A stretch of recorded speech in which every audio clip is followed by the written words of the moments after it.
Hey everybody, the Devious Diva here, bringing you a short video with a short discussion, just talking about opinions in movies and my personal opinion of a particular guy who does reboots of movies, and I'm not such a fan.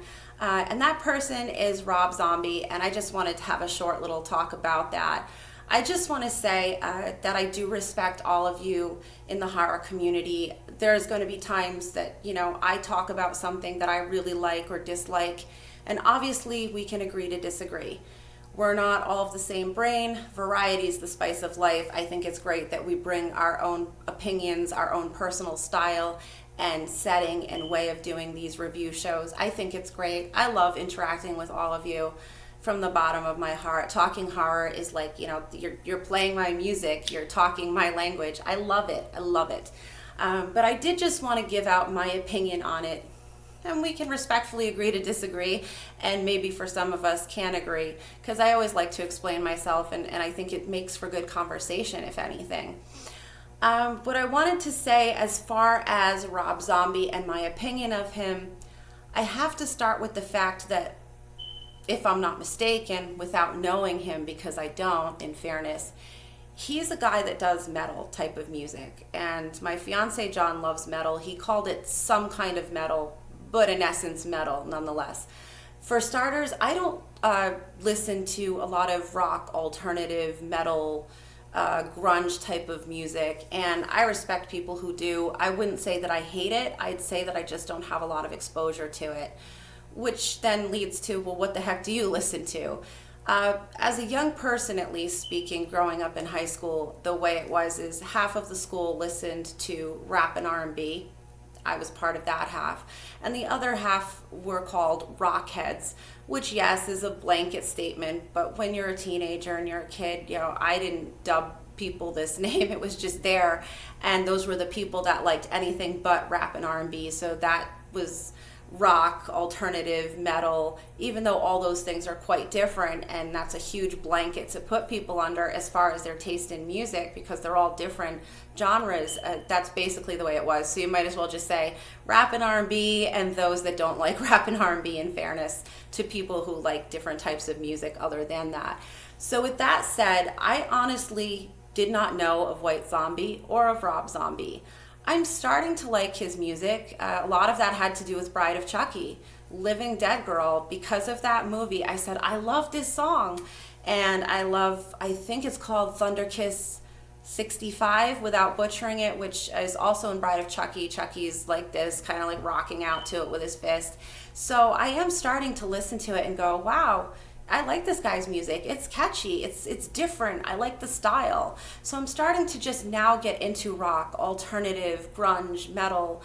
And so forgive me. I may butcher things or not get them right, but it's all new to me. It's all, completely new territory and fresh waters for me. But I am getting excited to listen to it. So in fairness with Rob Zombie, first of all, I didn't know him as an artist. That's the first thing. When the Halloween movies came out that he did remakes of. I am someone, although I did express that I'm not a huge fan necessarily of Jason Voorhees and Friday the 13th, I still love those movies. And I do love Halloween, and I do love watching Michael Myers. I think that while I think the characters have similarities, I do get they have differences. I had a discussion that was great with people about that, where, my opinion is that Jason Voorhees and Michael Myers are kind of one and the same. Man in a mask with a knife, and I thought Freddy Krueger is a little more interesting because he kills you in your dreams. He can speak, he has that personality. But I cannot take away from people's argument that Freddy comes in your dreams, whereas Jason and Michael Myers, they are absolute. They are going to happen because they are in real life killers that are coming for you. And the thing is, I like Jason Voorhees, and I particularly love Kane Hodder. I got to meet him in 2019 at Rock and Shock in Worcester, Mass.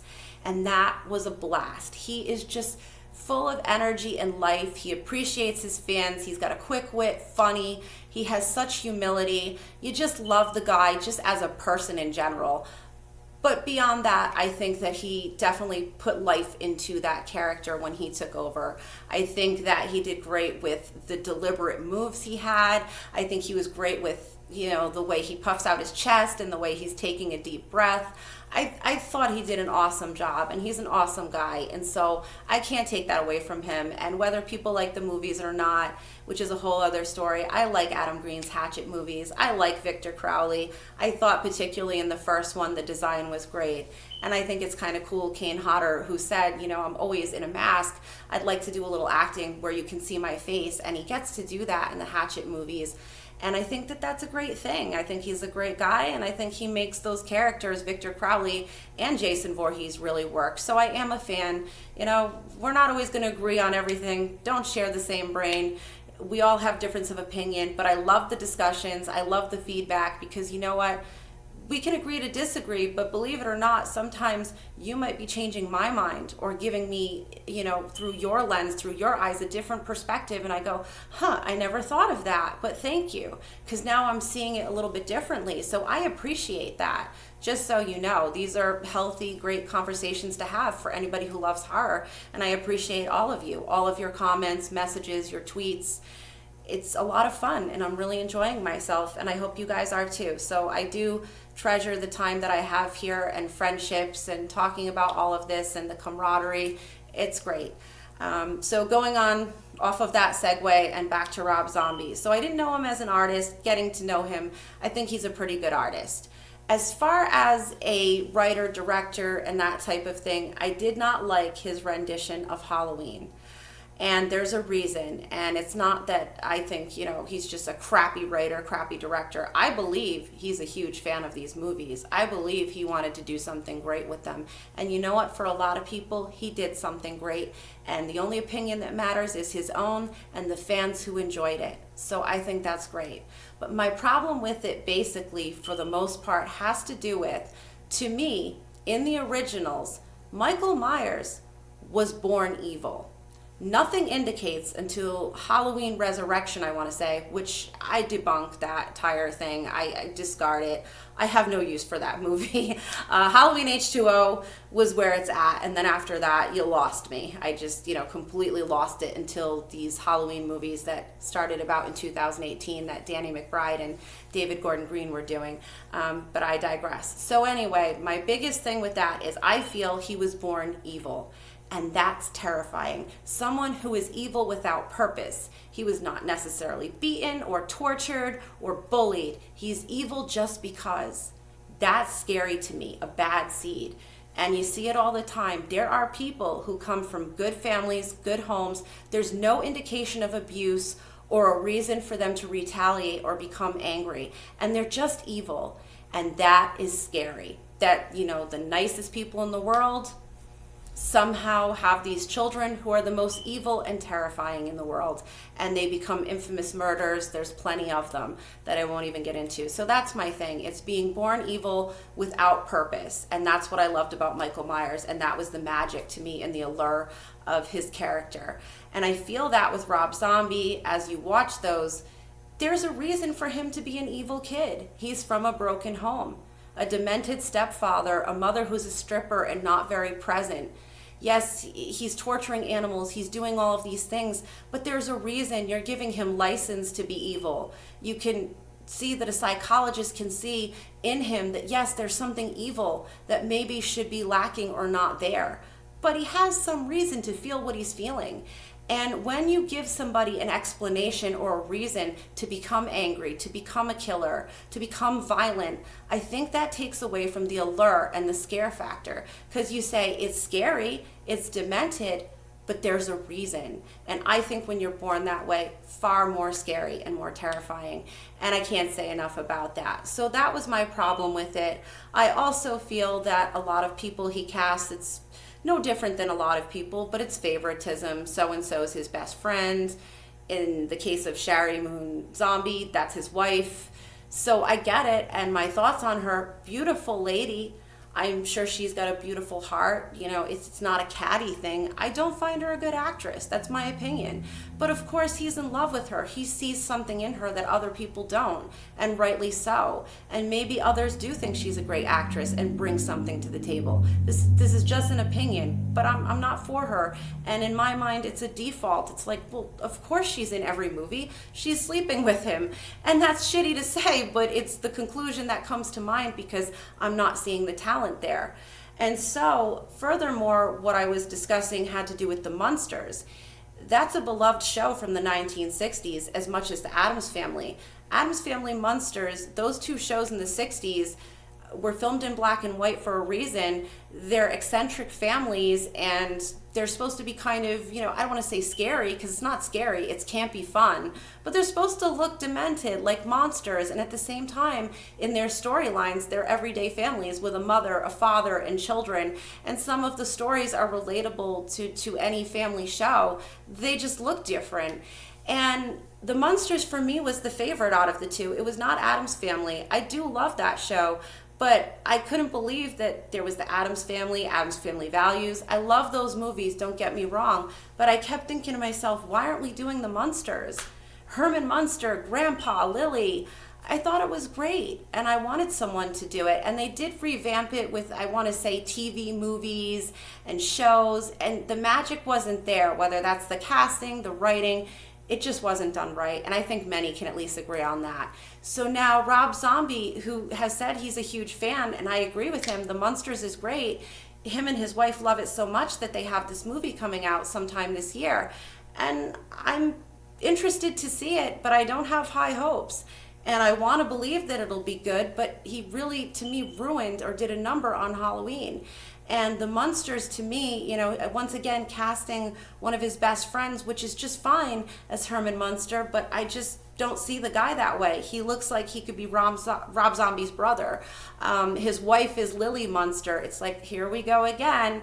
You couldn't pick another woman. It has to be the woman that you're dating or married to, which is fine, because once again, he sees something that I don't, and maybe others see something as well.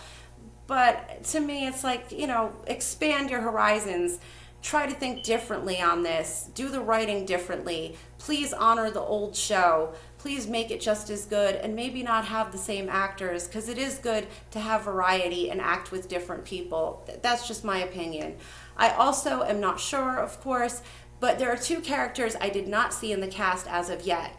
Eddie Munster, who is the young son of Lily and Herman Munster. Herman looks like the Frankenstein's monster guy. Lily looks like a vampire, and Grandpa Munster is a vampire, which is Lily's dad that lives with them. But they have a young son, Eddie Munster. I haven't seen anything about him, and that's not to say he's not in it, because I don't know yet. It's early on. And the other person who I think is pivotal, can't speak tonight, is Marilyn Munster. She is the one person in the family who looks like a normal person. She has bleach blonde hair. She's modeled after Marilyn Monroe. And so that's why she has the short blonde 1950s hair. She's supposed to be a really beautiful girl, and the running joke in the family is that she's the ugly one. They're embarrassed of her. And the thing is, she's the normal one. They look like monsters, but she's the outcast to them. And in the show, what was always funny is she feels ugly because they make her feel that way, and she sees that they look like a monster. She's got the blonde hair, and she's like, oh, I wish I could look like them.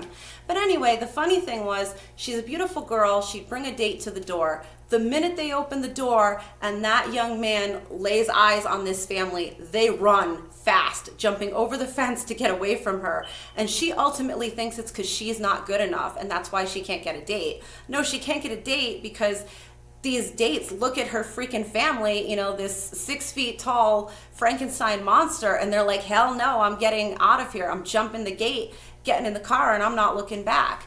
So that was a big fixture in the show and storyline. So she's pivotal to the story. So I don't know who's going to play Marilyn Munster, but they certainly need to have Marilyn, and they need to have little Eddie Munster, which is their young son, who is a big part of it.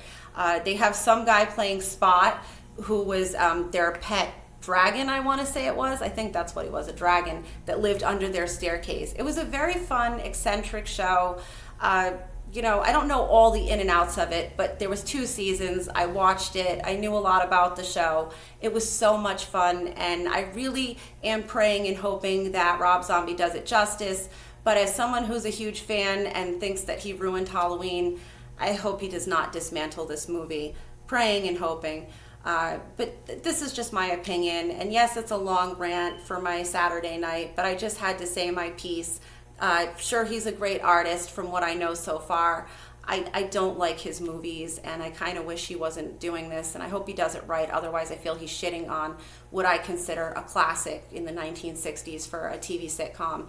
So that's my opinion anyway, and I did see Texas Chainsaw Massacre. I have some thoughts on that. I haven't gotten to it. Monday night, I will be going live talking about Halloween Kills. I can't wait.